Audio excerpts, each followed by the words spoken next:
치매는 예방 가능한가에 대해서 얘기해 보도록 하죠. 치매라는 게 여러분들이 이제 잘 아시다시피 그 가장 위험한 인자가 뭐냐면 노화거든요. 나이를 먹는 겁니다. 그래서 의사들이 우스갯소리로 하는 얘기가 이거 하나만 막으면 치매를 예방할 수 있다. 그게 뭐냐 하면은 나이를 안 먹으면 된다 이런 거거든요. 하지만 우리가 나이를 안 먹을 수가 없잖아요. 백만장자든 외모가 빼어난 사람이든 머리가 천재든 누구나 공평하게 먹는 게 나이인데요. 그래서 어쩔 수 없이 우리가 나이를 먹으면서 가장 위험성에 당면하게 되는 게 치매에 대한 위험인데 우리나라가 다른 나라보다 치매 유병률이 상당히 좀 높은 편이거든요. 그 원인 중에 하나가 빠른 고령화입니다. 이게 2017년 란셋이라는 의학 잡지에 발표된 논문인데요. 제목은 35개 선진국의 향후 기대 수명이라는 것이고 영국 연구팀에서 발표한 겁니다.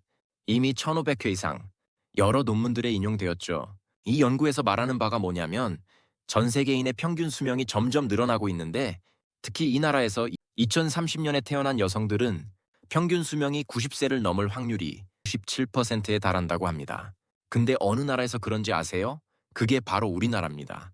그동안 인류학자들이 인류의 평균 수명이 90세가 넘는 게 상당히 힘들다 이렇게 얘기를 했었거든요. 실제로 1950년대에는 우리나라 평균 수명이 약 50세 정도였고 60세까지 사는 것이 흔하지 않던 시절이라 환갑잔치를 크게 했습니다. 근데 요즘에는 60세 되셨다고 환갑잔치 크게 하시는 분 거의 안 계시죠. 아까 말씀드렸다시피 이 연구가 우리나라에서 발표된 연구가 아니에요. 영국 연구팀이 발표한 거거든요.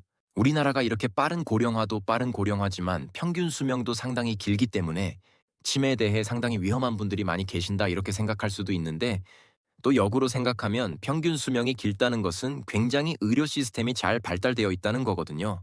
미국 CNN 뉴스에서는 이 논문을 가지고 왜 미국이 한국보다 이렇게 평균 수명이 뒤처지느냐 쉽게 받아들이지 못한 부분도 있었는데 그 원인을 의료의 접근성이라 그랬었거든요.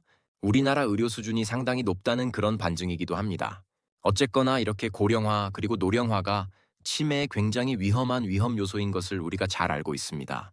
2012년에 복지부에서 발표한 자료를 보면 우리나라의 치매 유병률은 65세 이상에서 약 10% 정도 되죠. 10명 중에 1명이 치매라는 얘기입니다. 그래서 지금 현재의 치매 인구가 2025년도 기준 97만 명 정도 되고요. 2026년에는 100만 명을 넘어설 전망이라고 합니다.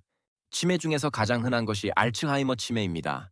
그래서 이 분야의 연구도 가장 많이 되어 있습니다. 알츠하이머병에 의한 치매는 기억력 장애가 굉장히 특징적으로 나타나는 질환입니다. 기억력이 점차 떨어지면서 여러 가지 이상 행동들이 같이 나타나고 결국 일상생활이 제대로 안 되게 되는 병입니다. 가장 중요한 특징은 뇌의 아밀로이드 베타 단백질과 타우 단백질이 침착되면서 생긴다는 점입니다. 이 병이 생기고 나면 평균적으로 약 10년에서 15년 정도가 지나 증상이 본격적으로 나타나는데 로널드 레이건 미국 대통령이 약 10년간 병을 앓다가 93세로 알츠하이머병 합병증으로 돌아가셨죠. 영국 총리 마거릿 대처는 퇴임 후 수년 동안 인지기능 저하와 관련된 증상을 보였고 치매 진단을 받은 것으로 알려졌습니다. 2013년 87세로 돌아가셨을 때 사인은 뇌졸중이었지만 치매를 앓고 있던 상태였다고 하죠. 이로 인해 대중들의 관심도 높아졌고 이 분야의 연구도 더욱 집중되었습니다. 알츠하이머병이라는 병은 1900년 초에 독일의 정신과 의사이자 신경정신과 의사였던 알로이스 알츠하이머 박사가 처음 보고했습니다.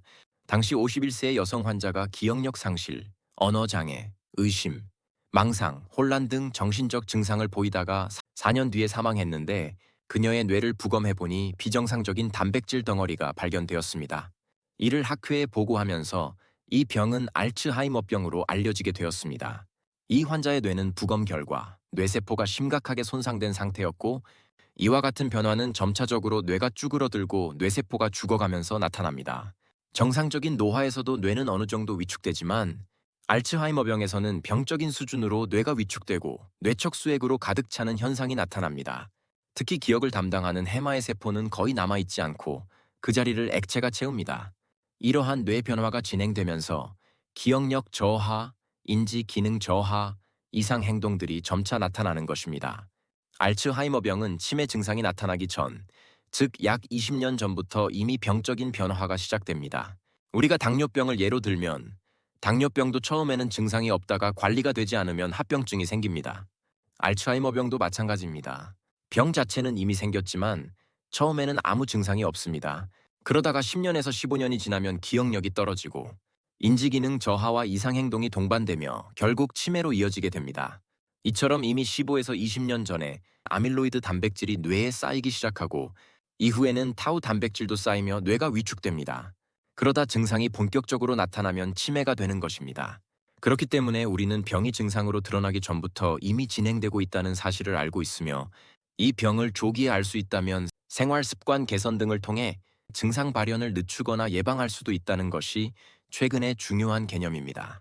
그렇다면 아밀로이드 단백질이 뇌에 얼마나 쌓였는지 어떻게 알 수 있을까요? 최근에는 PET 검사를 통해 알 수 있습니다. MRI는 뇌의 구조를 볼 수 있지만 PET는 특정 물질을 추적해서 뇌 안의 대사 상태나 단백질, 침착 여부 등을 볼 수 있는 기능이 있습니다.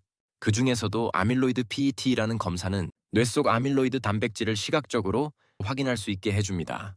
정상적인 뇌는 PET 검사 시 초록색으로 보이지만 경도 인지장애 단계에서는 아밀로이드가 일부 쌓인 것이 보이고 치매 단계에서는 뇌 전체에 광범위하게 아밀로이드가 침착된 모습이 보입니다. 이런 검사 결과를 보면 아직 인지 기능은 정상이지만 아밀로이드가 이미 상당히 쌓여 있는 사람도 있다는 것을 알 수 있습니다. 이런 경우 우리는 알츠하이머병 병리를 갖고 있다고 말하고 그 사람이 실제로 증상을 보이기 시작하면 알츠하이머 치매라고 진단하는 것입니다. 최근에는 PET뿐 아니라 혈액 검사로도 아밀로이드와 타우 단백질의 변화 여부를 파악할 수 있는 기술이 많이 개발되고 있습니다. 일부는 이미 상용화되어 있으며 미국과 한국에서도 임상 적용 단계에 진입한 검사들이 있습니다.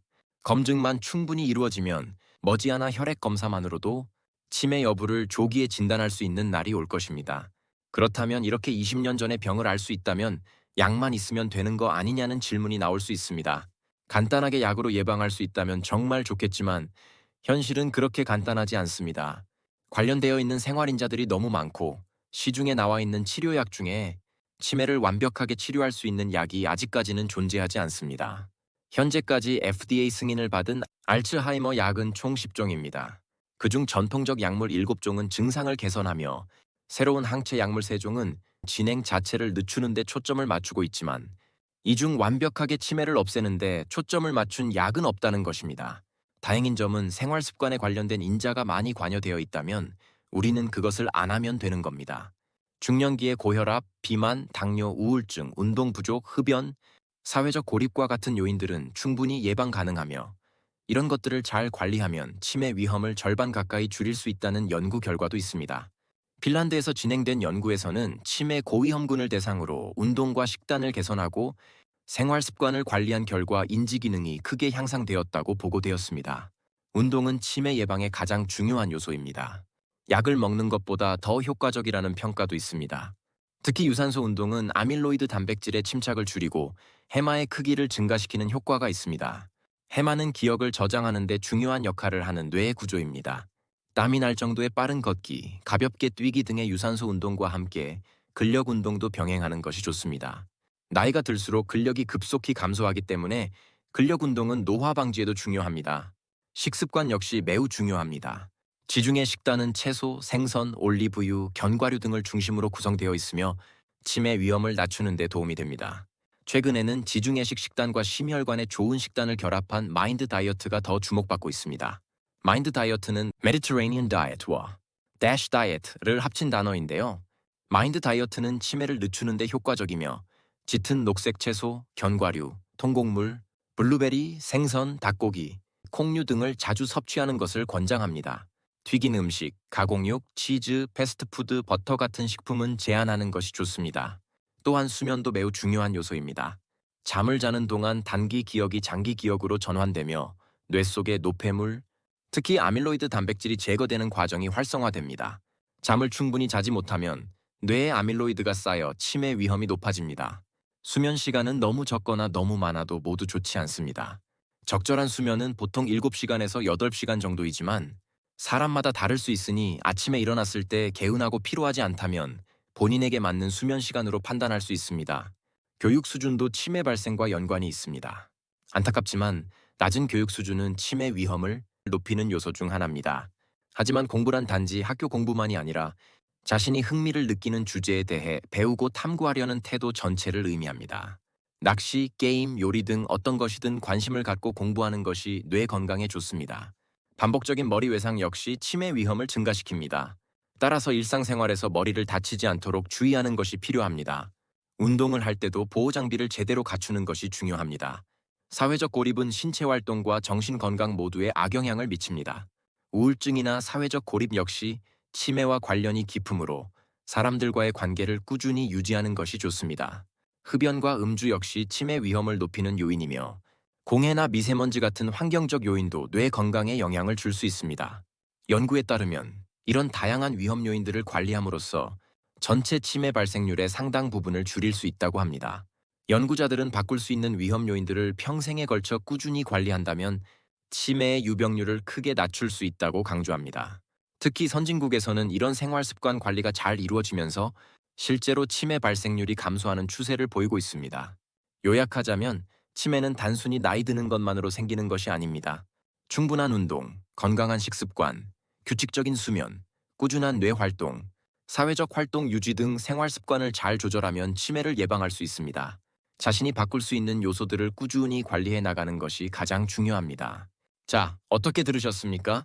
치매는 한순간에 진단받는 병이 아닙니다.